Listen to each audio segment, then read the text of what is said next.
तुम्हें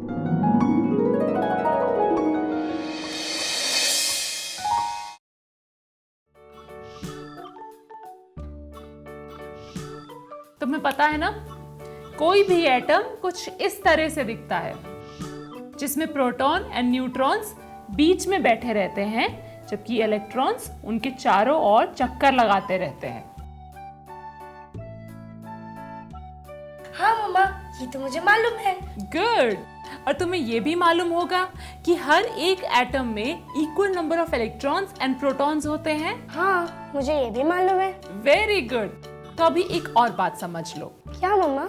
वो ये कि हर एलिमेंट के एटम में डिफरेंट नंबर ऑफ इलेक्ट्रॉन्स होते हैं। जैसे कि हाइड्रोजन के एटम में सिर्फ एक इलेक्ट्रॉन होता है, और हीलियम के एटम में 2 इलेक्ट्रॉन्स होते हैं, और लिथियम के एटम में 3 इलेक्ट्रॉन्स होते हैं।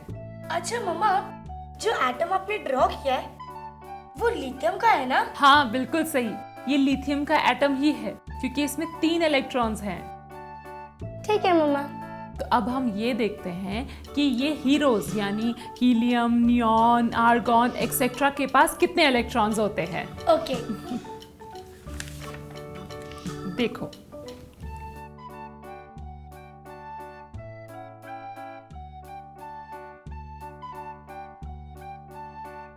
देखो, ये रही हीरोज के नंबर ऑफ इलेक्ट्रॉन्स की लिस्ट। मैडम जी, आप बस ऐसा करिए कि इन हीरोज के इलेक्ट्रॉन नंबर्स का एक चार्ट बनाकर दीवार पर लगा दीजिए। मैं अपनी पूजा के टाइम रोज इन नंबर्स को पढ़ूंगी और इनसे इंस्पिरेशन भी लूंगी। ये देखो, हीलियम में 2, नियॉन में 10, आर्गॉन में 18, क्रिप्टन में 36, ज़ेनॉन में 54 एंड रेडॉन में 86 इलेक्ट्रॉन्स होते हैं। अब जैसे कि मैंने तुम्हें बताया कि बाकी सारे एलिमेंट्स रिएक्ट करके इनके जैसे बनने की कोशिश करते रहते हैं। जानना चाहोगी कैसे? हाँ मम्मा, वही जानने का तो वेट कर रही हूँ। तो ठीक है, सबसे पहले हम क्लोरीन और सोडियम को देखते हैं और समझते हैं कि वो किस तरह से रिएक्ट करके अपने हीरोज के जैसे बन जाते हैं। ओके मम्मा।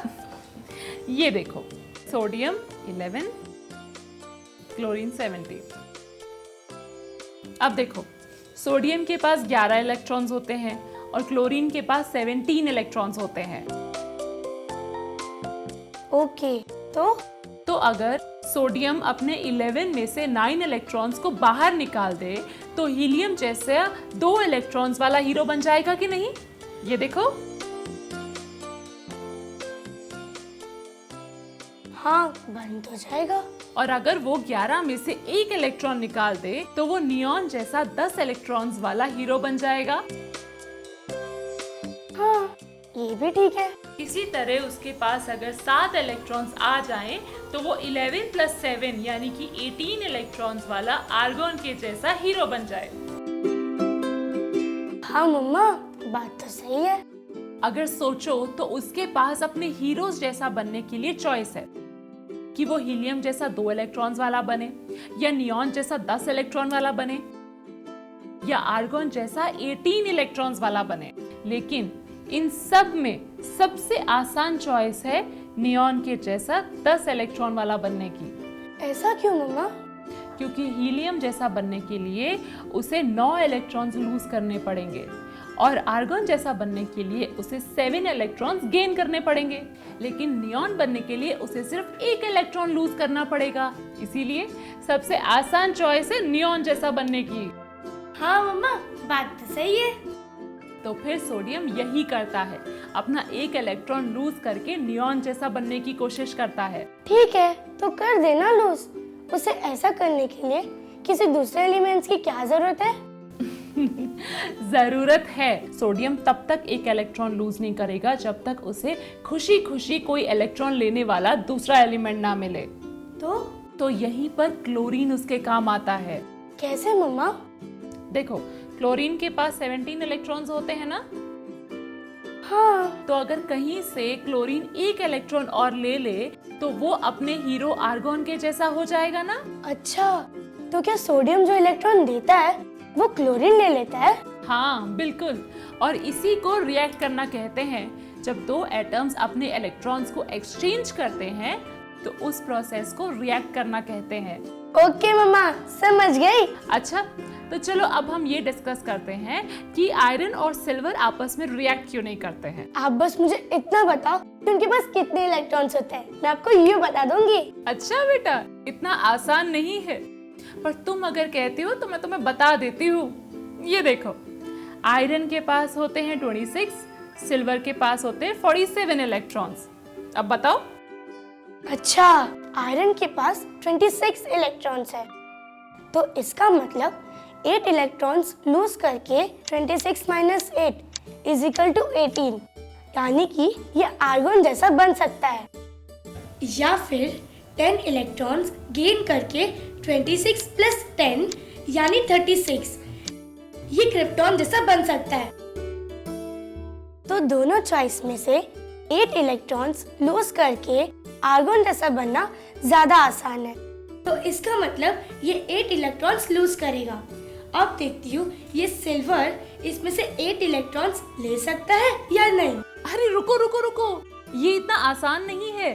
क्यों मम्मा, क्यों आसान नहीं है? क्योंकि कोई भी एटम 4 या 5 से ज्यादा इलेक्ट्रॉन्स गेन या लूज नहीं कर सकता। कसम से 5 इलेक्ट्रॉन से ज्यादा ट्रांसफर ना कर पाने की लिमिट बहुत ही खतरनाक है। ये ना तो आयरन को अपने रोल मॉडल जैसा बनने देती है और ना ही मुझे। अच्छा, तो आयरन अपने हीरोज के जैसा कैसे बनता है? अपने हीरोज के जैसा बनने का सबसे सीधा तरीका है उनके बराबर के इलेक्ट्रॉन्स को पा लेना। लेकिन अगर वो पॉसिबल ना हो तो दूसरा तरीका भी है, और आयरन अपने हीरोज के जैसा उस दूसरे तरीके से बनता है। आयरन और अपने ऊपर इसी बात का तो गर्व है कि हम अपने हीरो जितने इलेक्ट्रॉन्स ना पाकर भी उनके जैसा बन सकते हैं। अगर सोचिए तो ये अपने आप में किसी कमाल से कम नहीं है। तो फिर मुझे वो दूसरा तरीका बताओ ना। नहीं, वो तरीका बहुत कॉम्प्लिकेटेड है। उस तरीके को समझने के लिए तुम अभी बहुत छोटी हो, इसीलिए मैं तुम्हें अभी वो तरीका नहीं बता सकती हूँ। लेकिन इतना जरूर बता सकती हूँ कि सिल्वर के साथ रिएक्ट करके वो उस दूसरे तरीके से भी अपने हीरोज के जैसा नहीं बन सकता है। ठीक है मम्मा, मैं मान लेती हूँ आपकी बात को, पर फिर मैं ये हीरोज जैसे बनने वाला रूल कब यूज करूँ? ये रूल तुम 20 या उससे कम इलेक्ट्रॉन्स वाले एटम्स पर आराम से लगा सकती हो। उसके बाद ये थोड़ा कॉम्प्लिकेटेड हो जाता है, बिल्कुल तुम्हारी तरह। ठीक है मम्मा, अब मैं ये रूल उनके लिए यूज करूंगी। Okay, that's good. Madam Curious is here. मुझे एक डाउट हो रहा है। ये सोडियम के पास 11 इलेक्ट्रॉन्स होते हैं और रिएक्शन के टाइम पे ये अपना एक इलेक्ट्रॉन देकर नियॉन जैसा 10 इलेक्ट्रॉन वाला बन जाता है। पर हम ऐसा क्यों बोलते हैं कि सोडियम नियॉन जैसा बन गया? सीधे सीधे ऐसा क्यों नहीं बोलते कि सोडियम नियॉन बन गया?